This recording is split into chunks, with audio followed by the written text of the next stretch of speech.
year, and Captain Traoré is taking full advantage. Burkina Faso just made history. 12,000 ounces of gold poured, $22 million generated. Buried beneath the red earth of Burkina Faso lies a game changer, and an entire economy set in motion. After months of drilling, digging, and dreaming, an Australian mining firm has just hit gold. Literally. Come on down to a historic moment where ambition meets achievement as this West African mine, Kiyaka, delivers its very first gold pour. But this isn't just about shiny metal. It's about local jobs, global investments, and a milestone that could reshape the region's economy.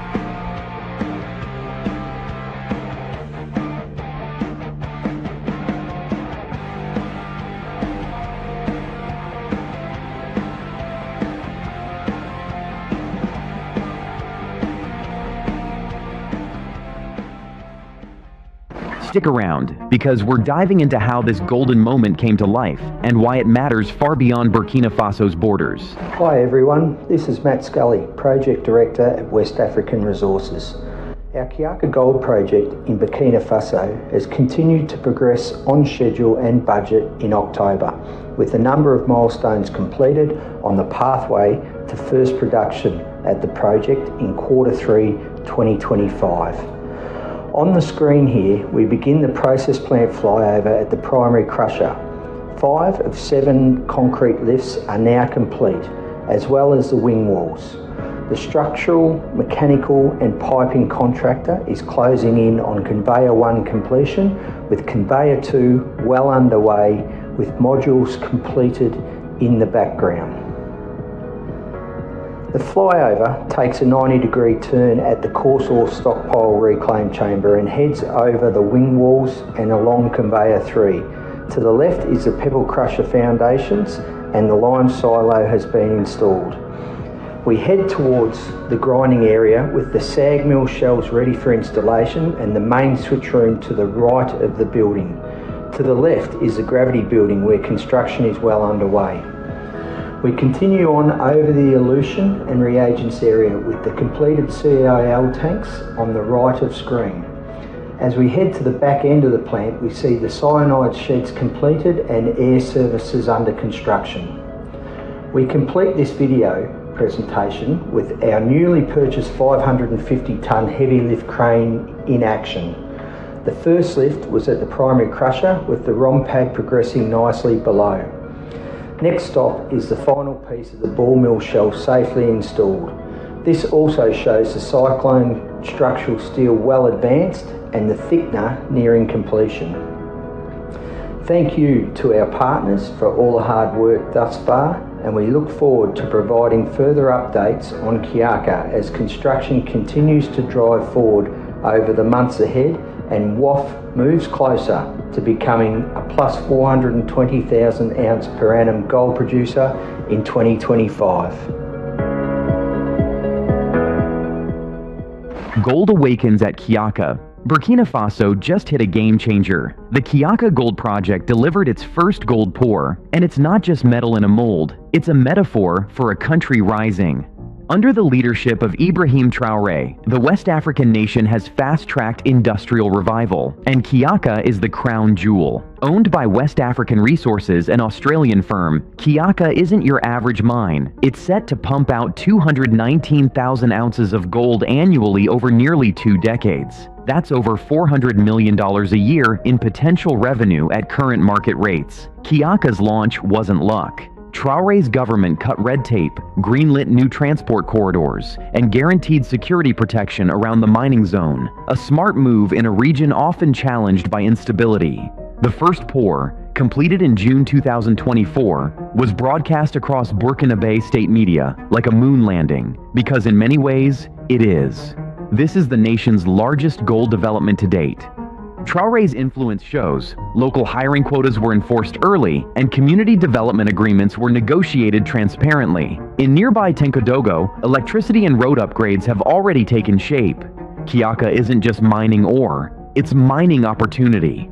West African Resources CEO praised the extraordinary support from the government, crediting unusual speed in site development and permitting.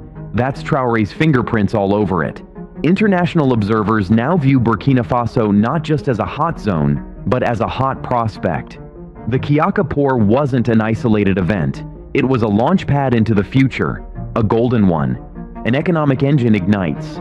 What the Kiyaka Gold Project just unlocked under Traoré's administration is nothing short of economic ignition. The first month alone saw more than 12,000 ounces of gold processed, generating upwards of $22 million in revenue.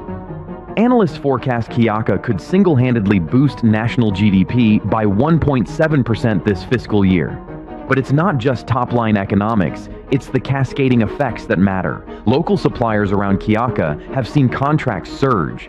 From catering to mechanical services, Burkinabe entrepreneurs are getting a front-row seat to prosperity. That's no accident.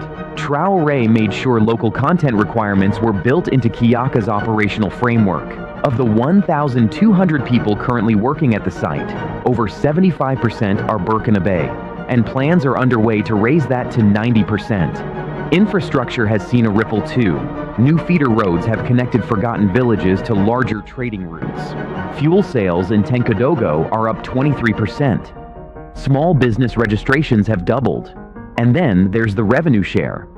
Under Traoré's decree, mining revenues are partially funneled into a sovereign infrastructure fund targeting schools, health posts, and solar projects. That means every ounce poured at Kiyaka builds a bit more than just the GDP. It builds the future. Investors are watching. Since the pour, West African Resources market cap jumped 6%, and 2 more Australian firms have signaled interest in neighboring concessions. All this while the CFA franc remains stable, inflation is under control, and debt remains in check. Kiyaka isn't just Burkina Faso's largest mine, it's its loudest economic message. Under the right leadership, wealth can stay where it's found. Community first, always. What sets Kiyaka apart isn't just its scale, it's the people-first model being embedded, thanks to policies championed by Ibrahim Traoré. The mine is situated near the town of Tenkodogo, and already, residents are feeling the upside. Roads once riddled with potholes are now smooth asphalt strips. Kiyaka's developers, guided by the government's community agreement mandates, have committed $2 million annually to regional development. 2 new schools, a maternity clinic, and a water treatment facility are already under construction. That's real impact, fast. Women's cooperatives now receive direct funding from a mining-linked community fund, a result of Traoré's insistence on gender-inclusive growth. In the village of Sakoinse, women are selling crafts and farm products to mining camps, boosting household incomes by over 50%. Traoré's administration introduced vocational upskilling programs tied to Kiyaka, with over 600 young adults now learning trades like electrical work, logistics, and environmental management. These aren't just jobs, they're long-term careers. Perhaps the most transformative policy is the transparency portal launched this year. It tracks every franc from Kiyaka's production, detailing royalties, environmental offsets, and community spending in real time. This was Traoré's answer to decades of opaque mining deals. The effect? Trust is rising. Local leaders now attend quarterly reviews with company reps and government officials, ensuring their voices are heard. There's even a grievance hotline, unheard of in older mines. Kiyaka is proving that you can dig into the earth and still lift people up. In Traoré's Burkina Faso, mining isn't just about gold. It's about golden opportunities shared broadly and fairly. Greener gold at Kiyaka, mining and sustainability don't always mix, but Kiyaka is flipping that turnover. From the outset, Ibrahim Traoré's government made clear that any gold extracted from Burkinabe soil would come with a green price tag. Kiyaka now boasts a hybrid power setup. More than 40% of the mine's energy comes from a newly installed solar farm. That's cutting carbon emissions by an estimated 18,000 tons annually. Water, often a flashpoint in mining, is tightly monitored. A closed-loop system ensures zero water waste, with treated water returned safely to the environment. Satellite imaging from independent NGOs confirms minimal runoff, and nearby communities like Boudry report improved access to clean water, thanks in part to mine-funded purification stations. A reforestation drive, also mandated under Traoré's mining framework, has already replanted over 1,500 hectares with native trees. These aren't PR stunts. They're tracked, audited, and published. Even tailings management is next level. Kiyaka uses dry stack tailings to reduce ecological risk, a method typically seen only in top-tier global projects. Wildlife corridors have been mapped out and preserved, allowing local fauna to roam safely near project zones. Perhaps most impressively, the government has required real-time environmental dashboards accessible online where citizens can check emissions, dust levels, and noise readings from Kiyaka. Local villagers are even trained as eco-monitors, hired to report anomalies and protect their own land. Under Traoré's Green Doctrine, Kiyaka has become a blueprint for how Africa can lead in eco-conscious extraction. It's not just about what you take from the land, but how you give back to it. Stabilizing a nation, one pore at a time, Burkina Faso has faced its share of turmoil, coups, insurgency threats, and economic shocks. But Kiyaka's success may be its most unexpected stabilizer. Since the gold pour, regional incidents around Centre-Est have dropped by 35%, according to Burkina's National Security Agency. Why? Traoré's administration tied economic growth to local empowerment. By directing employment, security contracting, and development dollars to affected communities, insurgent recruitment is drying up. People would rather earn than flee. Kiyaka, situated in a formerly high-risk corridor, now acts as an anchor of stability. Security forces trained under new civil military codes focus on protection, not intimidation, a cultural shift pushed by Traoré. The mine itself employs over 150 former combatants through a demobilization program, offering them a future far from conflict. On a geopolitical level, this is repositioning Burkina Faso. At a recent ECOWAS summit, Traoré presented Kiyaka as proof that resource development can coexist with peace building. He wasn't laughed out of the room, he was applauded. The African Union sent a delegation last month to tour the site, citing it as a model for post-conflict development. Financial confidence is rising too.